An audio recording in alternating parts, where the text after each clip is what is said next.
Hey guys, it's Maxie here. Thank you for your patience and welcome to the Go Home show for Tables, Ladders and Chairs. This is Friday Night SmackDown being held at the Palace of Auburn Hills. We've got nearly, well, I was going to say nearly 25,000. It's more so just over 24 in attendance for a show that hopefully will be pretty good and give us an idea of stuff that's going to happen at the pay-per-view. And of course, post pay-per-view as well, as we head towards the Rumble, the New Year, and the end of the brand split. So we start off, and it is the general manager of SmackDown in the ring, Theodore Long, Teddy Long, and he's booking a match tonight that's going to be pretty interesting. Champion versus champion, World Heavyweight Champion Undertaker against a man looking for some competition, Dolph Ziggler, and they'll contest one of our main events, a B82. They got the show off to a strong start, they got the crowd hotter. Really interesting to see how Taker goes before his match against Chris Jericho at TLC. Whilst it is TLC, I probably won't have any gimmick matches because it absolutely tanks the rating. Maybe have like a lower card if anything, but the main events will not be stipulated. We start off, our first match of the night was extremely short, and it saw Beth Phoenix defeat Maria in 4:41 with the Glam Slam. This got a C60, really just echoing the dominance of Beth Phoenix. If you joined us for the last episode, the ECW Superstars doubleheader, you'll see the damage she done to Mickie James. So getting a bit more momentum for her in her storytelling match. And afterwards, Mickie James actually ran out to try and chase her. The crowd were going crazy. Beth Phoenix, however, just gets away just before Mickie James gets there. So that was a C64. We got a promo from Mickie just saying she's got a lot of enemies here. She's obviously got to deal with Beth Phoenix. She still doesn't have a concluded rivalry with Lako, so she's still chasing that women's championship. Basically opening up an opportunity if I can possibly add that to a match at the pay-per-view. Can I conclude that? But looking forward to the merged women's division just to add some proper depth to it. Then have another hype promo for the man of the hour, Eric Escobar, and his lovely associate, his manager, Vicky Guerrero, and the hype for him gets a C64 as he's about to be in action again.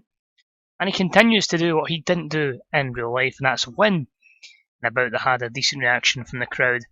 But subpar wrestling is Eric Escobar got the scalp of Finlay in 7:22 with a running drop kick. C63, Finlay with the better in-ring performance, but if you're going to learn from someone, you may as well learn from one of the best in-ring technicians, brawlers, you name it. Next up, another guy we're pushing is R-Truth, and he got a win over Charlie Haas in 8:04 with a scissors kick. Just a wee bit better than Haas in terms of in-ring performance, but a C plus 68 does the job and gets Truth over. That's annoying. Truth is already getting declining physical ability. Little did they know, 10 years later, one of the more entertaining angles on pay-per-views on Raw and SmackDown, you name it. We then have a hype package for someone I forgot about. Kane's actually on the roster. Who knew? So, hype video for Kane.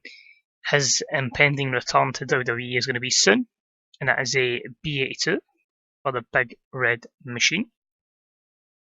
Another nice 6-man tag. It was a decent matchup that saw the team of Rey Mysterio and Crime Time defeat Batista and two members of the Straight Edge Society, Luke Gallows and Joey Mercury. CM Punk taking nothing to do with it, as Rey Mysterio won in 12:12, defeating Joey Mercury with a 619, followed by the West Coast Pop. B80 is pretty decent. You can see that obviously Batista and Rey will carry that.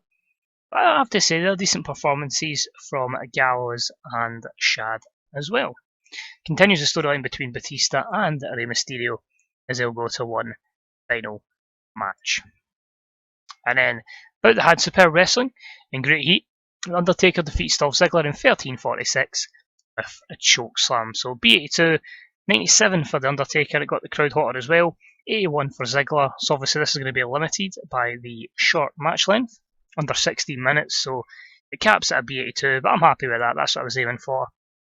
And we finished the show with a code breaker from Chris Jericho, beating Undertaker down and posing with the WWE World Heavyweight Championship. A fantastic A-Star 100 match and giving Jericho all the momentum in the world going in to TLC. So we end the show. We have B-75. I lost this pop in 26 regions. That's my fault. I did progress 2 storylines. Maybe it should have been 3. That's on me. I was aiming to try and do something with Mickey and the stuff with Leiko, but because she was kind of a promo with an angle with Beth as well, I really just wanted to do it that way. That's on me. That's cool. But at the end of the day, we know what's happening going into the pay-per-view. You know our matches from Raw that are happening. Jericho against Undertaker for the World Heavyweight title. Rey Mysterio versus Batista. We'll probably add some other matches in as well on the time of actually booking and recording. So that's what it is. I'm not too disheartened by that. As I say, ratings don't mean the world in this, especially the popularity. WWE were pretty untouchable at this time, I'd say. So we'll see what happens. There's someone that never really made it in WWE, Brent Albright. Whoa. Don't mind if we do.